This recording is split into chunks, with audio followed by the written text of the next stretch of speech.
বুধবার আমবাসা মহকুমা শাসক অফিস প্রাঙ্গণ হতে লোকসভা নির্বাচনকে কেন্দ্র করে আয়োজন করা হয় mega sweep activities.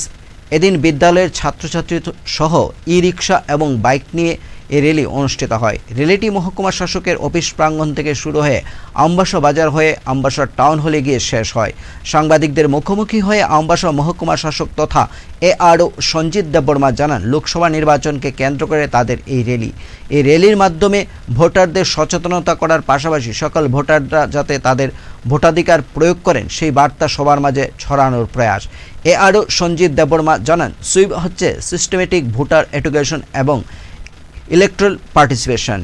Actually election commission of India আমাদেরকে নির্দেশ দিয়ে থাকে, আমরা বছর বছর এবং প্রায় বলতে গেলে মাসে মাসে আমরা সুইপ অ্যাক্টিভিটিস করে থাকি। সুইপ মানে সিস্টেমেটিক ভোটার্স এডুকেশন এবং ইলেকট্রাল পার্টিসিপেশন, যার থ্রুতে আমরা আমাদের যতজন এলিজিবল সিটিজেন আছেন এই কান্ট্রিতে তাদেরকে আমরা বার্তা দিই সবাই যেন বুথের দিন বুথ দেন, বাড়িতে কেউ যেন বসে না থাকেন, কারণ একটা বুথের মূল্য অনেক।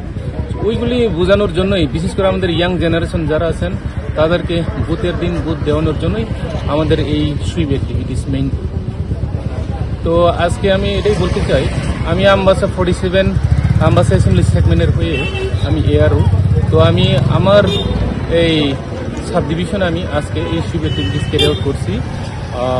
এখানে আমি টমটম র্যালি, বাইক র্যালি করাচ্ছি এবং কিছু স্টুডেন্টস আছেন তারাও র্যালিতে পার্টিসিপেট করবেন এবং আমার জেনারেল অবজারভার স্যার উনিও আসবেন এটা দেখার জন্য।